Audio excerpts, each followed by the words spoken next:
Ayan, ay! Ay!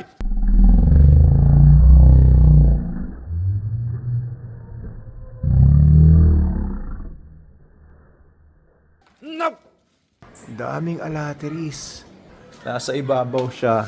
Ito mga cage ko ng mga dogs. Si Logan nakabantay doon. Whereas si Sol at saka si Freddy's, nilagay ko dito. Ayan si Sol at si Freddy's. Ayan, lagot ko ngayon kay Logan. Ayan, ay! Ay!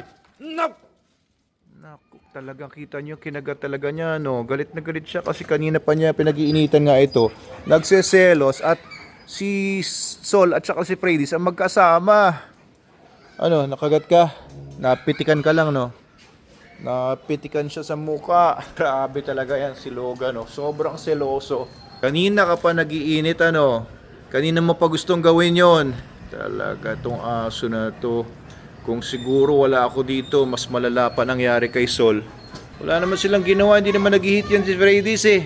Pero matigas talaga mukha nito si Sol, oh. Pinitikan na nga siya, nasaktan siguro siya kahit pitik lang yon. Talagang ayun, oh. O nag-iisip pa rin siya ng paraan kung paano niya mapupuntahan si Freddy's doon. Kaya nag-iisip siya, oh. Yan si Freddy's naman. Pahiga-higa dito. Pero binabantayan ni Logan.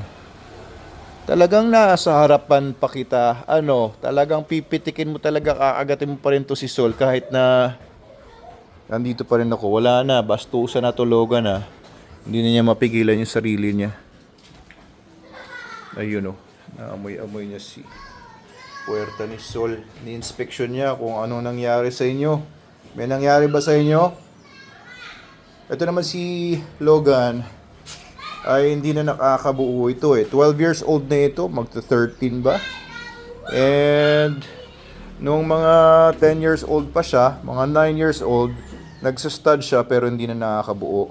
Nakatatlong pastad ako sa kanya sa mga dogs namin sa Manalo K9. Pero walang nabuo dun sa mga dogs na yon, kaya hindi ko na inulit. Hindi ko na siya pinipilit na mag-stud ulit. Shhh, wag iihi dyan. Ay, sinabi na nga. Shhh, hey!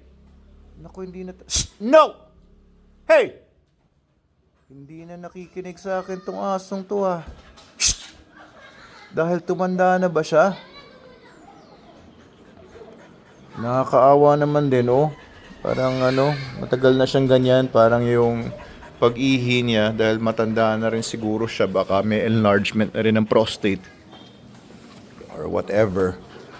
Ay, nako. Ayan, sige. Oh, kita mo, nawala lang si Logan ng saglit.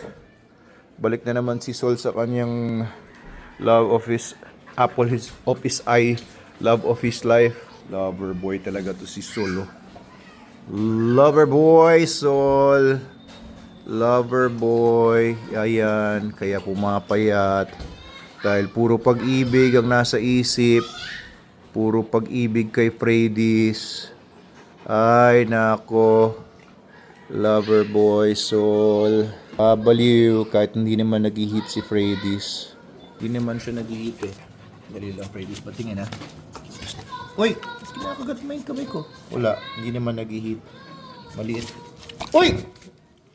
Lakas na nun, ah. Ha? Ganyan ko din yung disiplina yung mga dogs ko. Inahawakan ko dito. Shhh! Pag sinusubukan na ako, ganyan ko sila.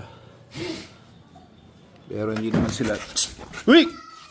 Hindi naman nasasaktan. Ayoko lang na walang disiplina sa akin, pero yung si Lolo Logan, ito tolerate ko na yun at medyo matanda na nga at ano na, kawawa naman kapag masyadong dinisiplina ito si Logan. Kawawa rin at matanda na. Saan ba nagpunta? Ni-inspection niya yung ano nyo, lugar nyo kanina. Ano nakikita mo dyan, Logan? Titignan niyo. Dito sila magkasama kanina. Wala, lagot ka, Sol. Dito sila magkasama kanina. Amuyin ko kung anong pinagagawa nila dito. Ano, Logan? Anong namoy mo dyan? Ha? Confirm ba? Confirm? Ha? May fluids ba dyan? May fluids? Nako. Naamoy ni Logan lahat. Ay, pupups pala. Huwag na natin panoorin. Ay. Pupup si Logan.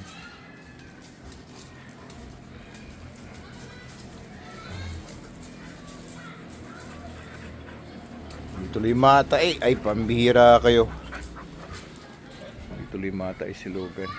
So, ganun nga, medyo komplikado kapag may mga love triangle, may mga sobrang in love sa mga dogs ninyo. And dogs are capable of that, no? Parang sa tao din. Hindi lang mga tao yung nalalabsick, hindi lang mga tao ang umiibig ng sobra-sobra. At nangyayari pa na mga yayat ka, tigyawatin ka, pagkaroon ka ng mga physical and mental issues dahil sa iyong pagkahayok o pagka-in love. Ayan na naman. Ito naman si Sol, hindi nadadala eh. May iwas lang siya pero talaga nakatutok siya kay Freddy's eh. Oo, so I think no, it would be best kung dalhin ko si Sol doon sa retirement home ko na doon sa May Bangin sa Manalo Resort para hindi ganito ang nangyayari sa kanila. Pero baka ma-miss naman niya sobra ito si Freddy's. Anong palagay niyo gawin ko, guys? Itong si Lolo Logan, ilang taon na lang ang buhay nito kung tatagal pa ng taon ito. Kaya hindi ko naman siya aalisin dito. Pero hanggat ganyan ang relationship nila ni Sol, mahirap magkaroon ng dalawang males dito sa bahay. Ayun, naamoy-amoy niya si Freddy's eh. Kaya kita niyo yung buntot ni Freddy's, bumaba rin naman. Hindi siya laging nakataas, pero mostly excited lagi si Freddy's, kaya yung buntot niya nakataas kapag ka siya ay excited. Pero pag relax na relax siya, bumababa naman yung buntot niya. Ayan, see? Bumababa naman yung buntot niya. Pag 1 year old na rin ito, i-check ko nga kung anong birth date nito. 1 year old na siya, either this month or next month. Halos kasabay niya sila Matilda. Mas bata siya ng 1 month old kaila Matilda, kaila Lazor, kaila Ivar, yung dating si Dirk. Napakagandang babae. And ang gusto ko dito, yung kanyang ugali, working line. Ay nako, talaga. Okay guys, kaya mahal na mahal siya nila Logan tsaka ni Sol. Alam nila siguro ang ganda ng genetics nitong asong to.